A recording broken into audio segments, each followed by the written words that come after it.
So what I have today for you, today we will discuss some important or significant literary pieces of Fyodor Dostoevsky का, जिसमें सबसे पहला है poor Fock.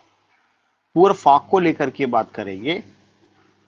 If you go with poor folk you will come to know कि poor folk is an epistolary novel. What type of novel? एक तो सबसे पहला क्वेश्चन यही बनता है कि poor folk is an epistolary novel. What is epistolary novel? A novel written in letter form. कोई भी नॉवेल जो पत्र व्यवहार के विधा में लिखा गया होगा उसको क्या कहा जाता है? उसको जो है एपिस्टेलरी नॉवेल कहा जाता है, लेटर फॉर्म। अरविंद अडिगा का द व्हाइट हाउस, जिसको बुकर प्राइज मिला था, वो भी एपिस्टेलरी नॉवेल का एग्जाम्पल है। और जो एपिस्टेलरी वर्ड है, ये लैटिन वर्ड एपिस्टल से आया है। Latin word epistle, EPISTLE, it came from the Latin word epistle. Epistle का मतलब ही होता है लेटर। एपिस्टल का मतलब क्या होता है? लेटर। तो एक इंपॉर्टेंट क्वेश्चन क्या बनेगा? एक इंपॉर्टेंट क्वेश्चन या ये बनेगा कि पुअर फॉग जो कि फ्योदोर दास्की का नॉवेल है, उसका जानरा क्या है, या what type of novel it is? It's an epistolary novel. दूसरा इंपॉर्टेंट पॉइंट कि जो एपिस्टल वर्ड है ये कहाँ से लिया गया है? लैटिन वर्ड से आया है। Epistle is a Latin word जिसका मतलब होता है लेटर, LETTER।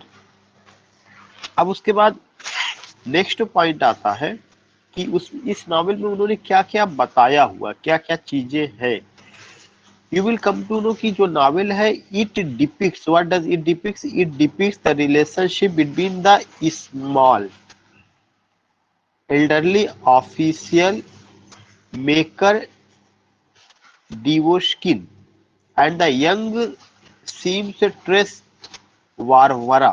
ये क्या करता है कि एक स्मॉल और एल्डरली ऑफिशियल जो है उनके बीच के रिलेशनशिप को यह दिखाता है। तो it talks about what? It depicts या it talks about the relationship. ये डिपिक्ट करता है या रिलेशनशिप को दिखाता है। किसके बीच के रिलेशनशिप को? It depicts the relationship between the small elderly official maker, कौन है वो? देवुश्किन, and the young seamstress वारवरा डोबोसेलोवा, remote relatives who write letters to each other। यह इन सबके बीच के रिलेशन को दिखाता है। और इसके अलावा क्या करता है कि रिमोट रिलेटिव्स के भी रिलेशन को दिखाता है। And they write letters to each other. Maca's tender sentimental adoration for Varvara and her confident warm friendship for him explain their evident preference for a simple life, although it keeps them in humiliating poverty। एक और point है इसमें, वह कौन सा point है कि poverty एक इशू है, या इशू एक बेसिक इशू है। क्योंकि जब भी आप देखेंगे कि रशियन लिटरेचर में इकोनॉमी को लेकर के, क्लास स्ट्रगल को लेकर के, equal division of economy, equal division of natural resources को लेकर के बहुत कुछ लिखा गया है। And unscrupulous merchant finds the inexperienced girl and hires her as his housewife and guarantor. He sends her to a manor somewhere on a steppe while मकार elevate. It doesn't matter, ये तो स्टोरी अपनी जगह है, लेकिन poor Fock क्या है? एक एपिस्टेलरी नॉवेल है जिसमें रिलेशनशिप को दिखाया गया। और यह जो रिलेशनशिप है उसमें एक पॉइंट और आता है पॉवर्टी। और जिसके जो गरीब है उस अपने आप में ह्यूमिलिएट महसूस करता है, वह ह्यूमिलिएट महसूस करता है। सेकेंड पैसेज इंपॉर्टेंट है। The story focuses on poor people who struggle with their lack of self esteem. पूरी की पूरी जो स्टोरी है वह किस पर फोकस करती है? पुअर पीपल पर, जिनमें सेल्फ स्टीम की कमी, आत्मसम्मान की कमी है। their misery leads to the loss of the inner freedom to dependence on the social authority। और यह क्या करती? उनके अंदर जो है, जो एक तरह से लॉस ऑफ इनर फ्रीडम उनके अंदर खत्म होता है। Their misery leads to the loss of the inner freedom to dependence on the social, और वे किस पर डिपेंड करते हैं, सोशल अथॉरिटीज पर डिपेंड करते हैं। And to extinction of their individuality, और उनका जो व्यक्तिगत पहचान है वो एक्सटिंक्शन के करीब है, बुझने के करीब है, खत्म होने के करीब आ जाता है।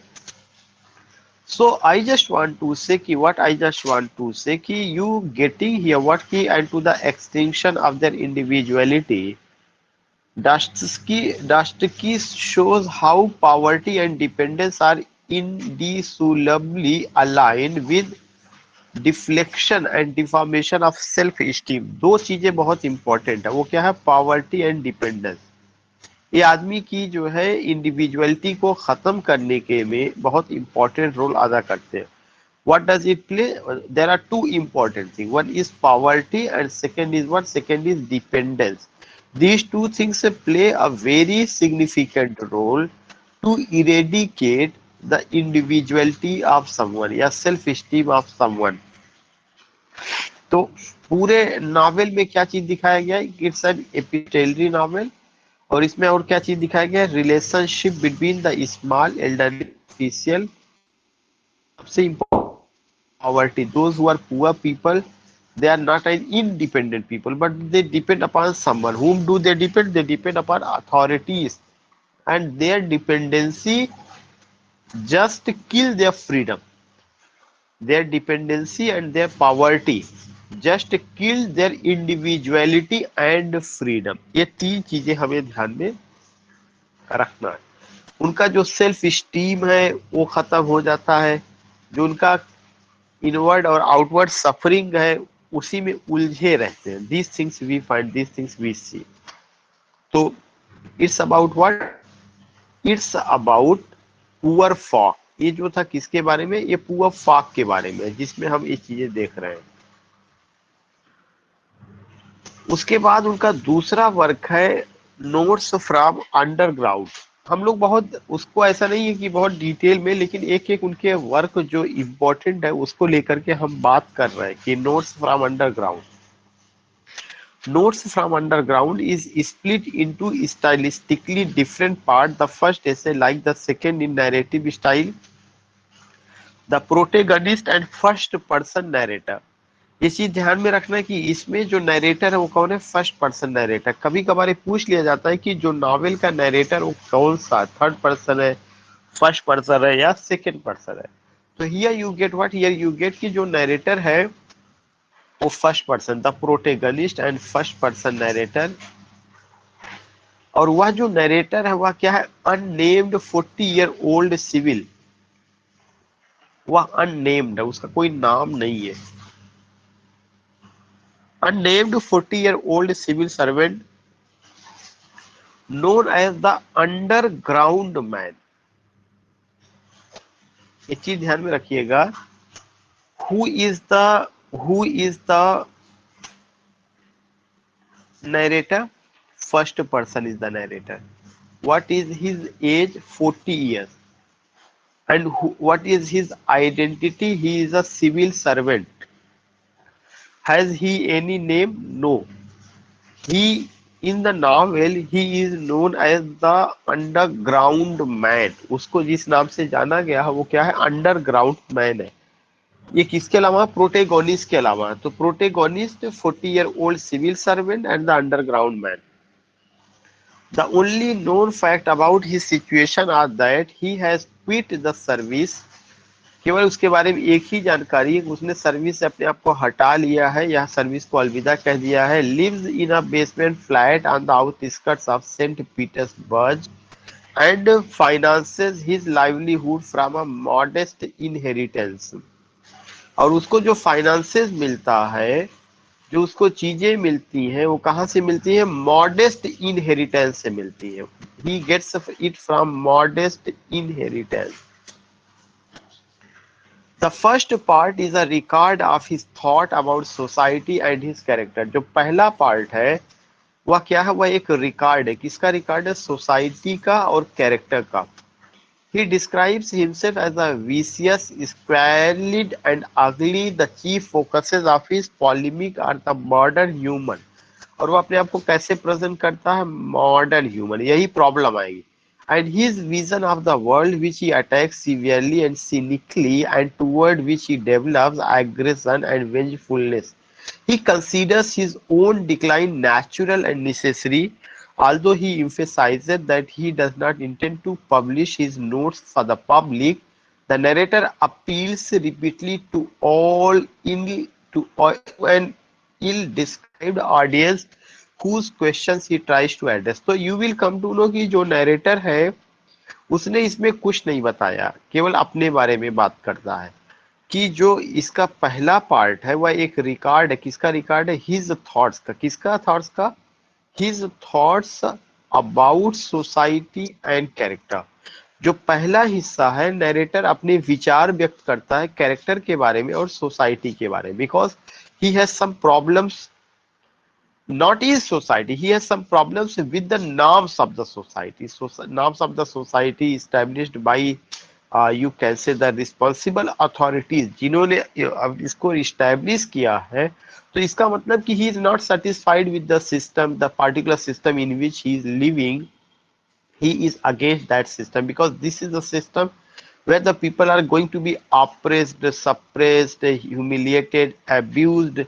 सो वो अपनी केवल बातें रखता है और उस लोगों को लगता हो सकता है कि वो सीनिक है, मैड पीपल है, या इस तरह की चीजें हो सकती है. बट वो एक मॉडर्न ह्यूमन है जो चीजों में विश्वास करता है कि ये चीजें हैं.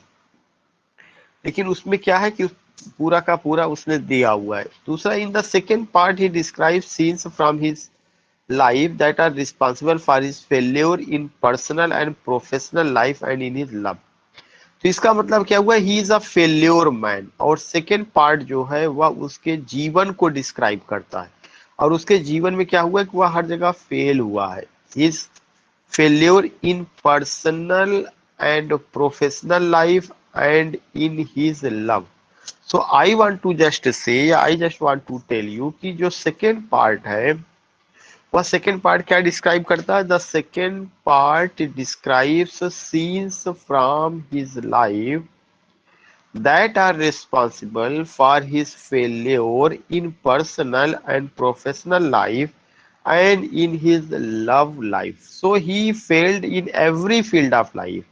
He failed in love, he failed in his life, and he failed what the responsibility he has to perform. उन सारी जगह पे वह फेल हुआ है. तो इसको ही tales of meeting old school friends who are insecure position and treat him with condition. His aggression turns inwards to him. तो he is just a failure man. अपने आप को दिखाया है. He presents himself as a possible savior to the poor prostitute Lisa. वह ये दिखाता है कि वह एक जो है प्रोस्टिट्यूट लीजा को बचाता है. तो there is another character Lisa, advising her to reject self reproach when she looks to him for hope. Dusky added a short commentary saying that although the storyline and characters are fictional, such things were inevitable in contemporary society. The underground man was very influential on philosophers. His alienated existence from the mainstream influenced modernist literature. So what do you find? You find in this work alienation, अकेलापन. कहाँ से अकेलापन? Main stream society से. तो alienation, existentialism ये modern literature की खासियत है. और वह अपने आप को प्रेजेंट करता है कि he is totally cut off. He is totally cut off. वह अपने आप को कट ऑफ महसूस करता है. किससे? From the main stream of the society. So there is a character prostitute Lisa, and she is saved by whom? She is saved by this man narrator. और जो narrator है he is an alienated man. उसका जितना भी psychology है या जो उसकी फिलॉसफी है, it ultimately influence modernist literature और literature written by mainstream people के द्वारा. So I have discussed two works, उनके दो वर्क्स को हम लोगों ने कवर किया है. Now this is the third work, crime and punishment. The novel Crime and Punishment has received both critical and popular acclaim. It remains one of the most influential and widely read novels in Russian literature. Russian literature में काफी important novel है, या Russian literature का काफी important novel रहा है. And has been sometimes described as Dostoevsky's magnum opus. कुछ तो लोग तो इसको डस्की का magnum opus भी कहते हैं. magnum opus क्या होता है? masterpiece. It is also known as magnum opus, यानी आपका masterpiece. Crime and Punishment follows the mental anguish and moral dilemma of Rodion Raskolnikov. So this is what this is. It's the name of a character. और इसमें जो है एक character है जिसका क्या नाम है? रोडियन रास्कोलिनकॉव. और वो जो है क्या थे कि an impoverished ex-student in St. Petersburg who plans to kill an unscrupulous pawnbroker, an old woman who stores money and valuable objects in her flat. So he just decides to kill someone. He just decides to kill someone. I just want to say कि crime and punishment जो है ये follow करता है the mental anguish and moral dilemmas of Rodion. ठीक है, x student, Saint Petersburg और अनस्क्रपलस पान broker and old woman who stores money and valuable objects. He theorizes that with the money he could liberate himself from poverty and go on to perform great deeds, and seeks to convince himself that certain crimes are justifiable if they are committed in order to remove obstacle to the higher goals of extraordinary men. I just want to say, I just want to tell you कि when you read the work, एक तुरंत चीज यहाँ आता है, from poverty. क्या इसके पहले वाले वर्क में ये प्रॉब्लम नहीं आई थी? पॉवर्टी आई थी, मनी का वैल्यू, पॉवर्टी, जो पुअर पीपल हैं उनकी लाइफ, और पनिशमेंट, क्राइम, दीज थिंग. तो ये सब चीजें क्या है? You come to know what you come to know कि एक इम्पोर्टेंट पॉइंट आता है. वह की चीज क्या है कि जो भी इस तरह के वर्क है, they all have been written या they all have been based on social realism या सोशल रियलिटी जो है. तो जो सोशलिस्ट रियलिटी है या सोशल रियलिटी है या जो सोशल रियलिज्म है, उसमें जो है चीजों को वैसे प्रेजेंट किया जाता है जो सोसाइटी में होता है. How do they happen in society, how that thing occur in society, they are taken, are treated in the same way, उनको उसी वे में लिया जाता है. So here I just want to tell you कि क्राइम एंड पनिशमेंट में ये सारी चीजें आप देख रहे हैं. He theorizes that with the money he could liberate himself from poverty and go on to perform great deeds. Money से वो पॉवर्टी से बाहर आए और कुछ महान कार्य कर सके. And seeks to convince himself that certain crimes are justifiable if they are committed in order to remove obstacle to the higher goals of extraordinary men. ये एक नया दर्शन है जो मैकियावेली पर आधारित है. मैं इसको हाईलाइट करना चाहूंगा. That certain crimes are justifiable. वो कहते हैं कि कुछ पाप या कुछ क्राइम न्याय के योग्य हैं if they are committed in order to remove obstacle. अगर उनको यूज किया जाता है ऑब्स्टैकल को रिमूव करने के लिए, to the higher goals of extraordinary man. और अगर extraordinary man higher goal की अचीव करने में, प्राप्त करने में कुछ क्राइम कर भी देता है, तो वह जस्टिफिएबल है. Once the deed is done, however, he finds himself racked with confusion, paranoia, and disgust. His theoretical justification lost all their power as he struggles with guilt and horror and confront both the internal and external consequences of this deed. Istakov remarked that only Crime and Punishment was read in 1866 and that Dostoevsky had managed to portray a Russian person aptly and realistically. Realistically, this is a very important point. In contrast, Grigory ये सब बात कर रहे हैं कि क्या है. So I just want to tell you कि struggle, poverty, justification, and what justify? Justification key if anyone is pursuing the higher goal and to get that goal, if any obstacle come, if any hindrance come, if that obstacle and hindrance are going to be removed, तो ये एक बड़ी चीज है जिसको लेकर के उन्होंने क्या किया उसमें उन्होंने बात किया हुआ है. तो इन दिस नॉवेल इस जिसको मैग्नम ऑपस कहा गया और जिसके बारे में ये कहा गया 1866 में केवल यही चीज पढ़ी जाती थी, इसके अलावा और कुछ नहीं पढ़ा जाता था. Then you come to know कि इस पार्टिकुलर चीज को काफी हद तक रखा गया या उसमें एक वर्क आता है कि उस समय की सोशल रियलिटी को लेकर के बुना गया था. उसके बाद है the idiot. The title is an ironic reference to the central character of the novel, Prince Lev Nikolaevich. Prince Lev Nikolaevich. I'm not saying that you have to remember the character because it's not possible to remember the character or to go with these characters. So what is significant, what is important? The important thing is that you must know who is the author of this text and you must also know what has been told, what type of character have been presented and उसमें fantasy है, imagination है या social reality है. A young man whose goodness, open-hearted simplicity and guilelessness lead many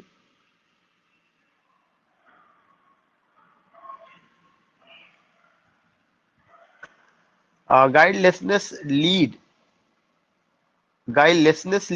many of the more worldly character he encounters to mistakenly assume that he lacks intelligence and insight. What is the issue? He lacks intelligence and insight. This is the remarkable point. Who lacks? जो character है Prince लेब जब और लोगों से मिलता है तो उसके अंदर एक धारणा डेवलप हो जाती है कि उसके अंदर इंटेलिजेंस नहीं है और इनसाइट नहीं है. इसमें वो ये नहीं बात करता मेरे पास पैसा नहीं है. देखिए थीम कैसे बदल रहा है. यहाँ इकोनॉमी को लेकर के बात नहीं कही गई, यहाँ द रिच द पुअर को लेकर नहीं बात की जा रही, यहाँ पावर्टी को लेकर के नहीं बात की जा रही है. एक दूसरी तरह का धन और वह धन क्या है? इंटेलिजेंस और insight whenever he encounters with the people. In the character, Prince Mishkindarsky set himself the task of depicting the positively good and beautiful man. The novel examines the consequences of placing such a singular individual at the center of the conflict, desires, passion, and egoism, and worldly society, both for the man himself and for those with whom he becomes involved. So you find that कि ये जो ये जो point है, ये जो passage है, उसमें ये चीज बताने की कोशिश की गई है कि जो जब उसका इनकाउंटर होता है, कन्फ्रंटेशन होता है, तो उस समय उसको एहसास होता है इंफीरियरिटी कॉम्प्लेक्स का. And inferiority complex is a यह भी एक तरह का बीमारी होती है. और in this inferiority complex you come to know what you come to know कि whenever he encounters with anyone, he finds two issues or two problems. One is what? Lack of intelligence and insight. Second important point,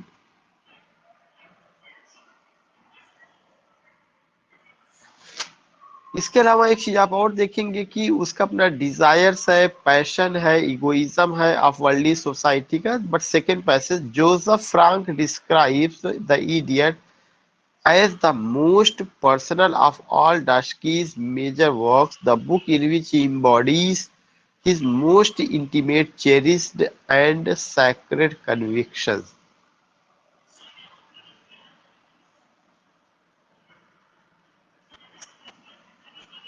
या तो you find what you find कि Joseph Frank describe the idiot as the most personal of Dostoevsky's major work, the book in which he bodies is most intimate. So you nothing you find, you only find कि एक critic का क्या opinion है। सो एक character है जिसका अपना अलग प्रॉब्लम और ये मॉडर्न एज की प्रॉब्लम। अगर आपको याद होगा प्रूफराक का, प्रूफराक में भी इसी तरह का, वो जो है डिसीजन मेकर नहीं थे, लैक ऑफ कॉन्फिडेंस उनके अंदर था, इंफीरियरिटी कॉम्प्लेक्स था, और जब भी वो किसी वुमन से इनकाउंटर होते थे तो वो उनको प्रपोज नहीं कर पाते थे। ये प्रूफराक के साथ समस्या थी। Now you get what you get की Demons, demon is a social and political satire. यह जो है क्या है, सोशल और पॉलिटिकल सटायर है। A psychological drama, it's a psychological drama and large scale tragedy, और किस फॉर्म में, ट्रेजिडी में है। Joyce Carol Oates has described it as Dusky's most confused and violent novel and his most satisfactory tragic work. According to Ronald Hingley, it is Dusky's greatest onslaught on nihilism. दूसरा question है, ये किस पर है, ये nihilism पर है। Nihilism I will explain कि निहिलिज्म भी जो है क्या होता है कि ये आपका अनकॉन्शियस लिटरेचर का हिस्सा है। और निहिलिज्म में you will come to know what you will come to know something कि जब वर्ल्ड वार हो रहा था तो उसकी brutality, suppression, decline of goodness, virtue, morality, culture का downfall, these things we see, these things we find.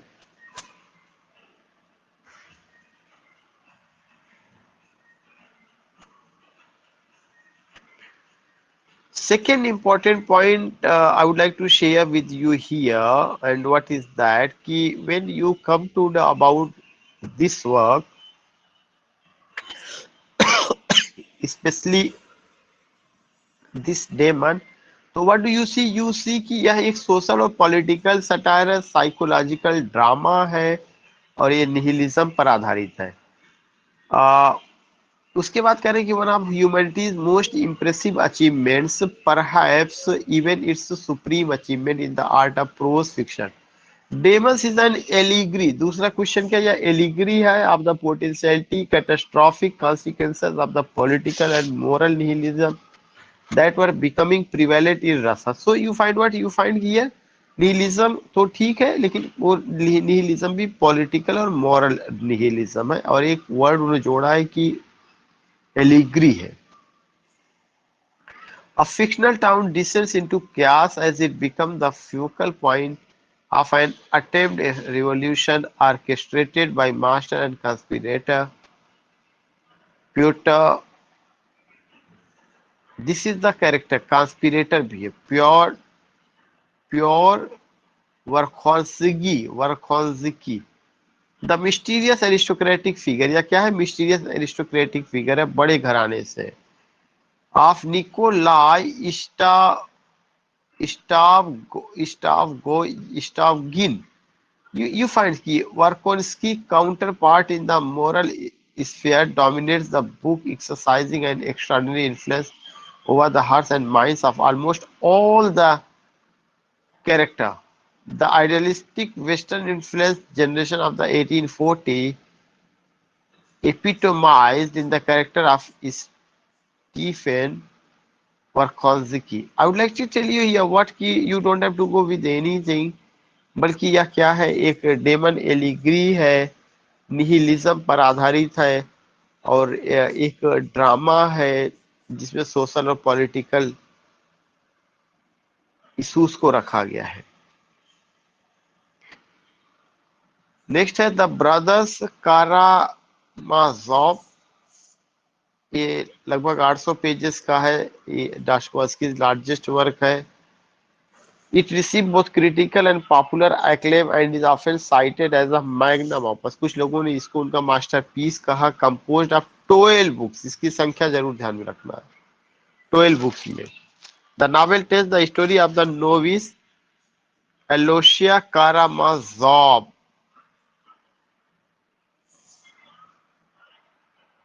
The non-believer Ivan Karamazov, and the soldier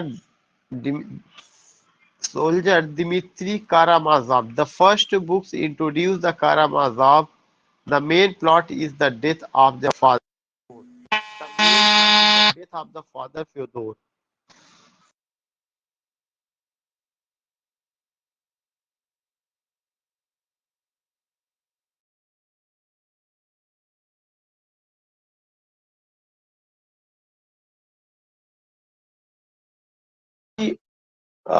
The non-believer. Yeah, I was telling you कि इसमें जो चीजें दिखाई गई है, what is this कि you find it here.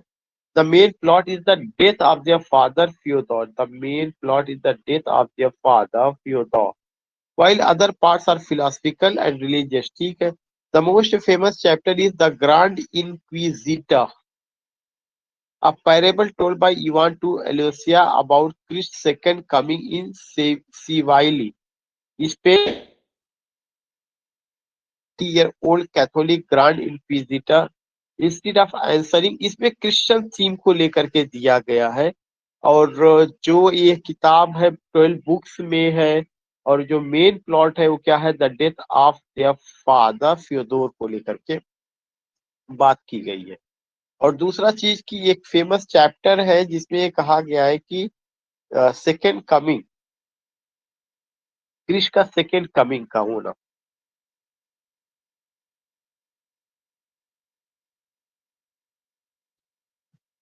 Then you find what ki Krishna second, the tale was misunderstood as a defense of the Inquisitor, but some such as Romano Guarandi have argued that the Christ of the parable was Ivan's own interpretation of Christ.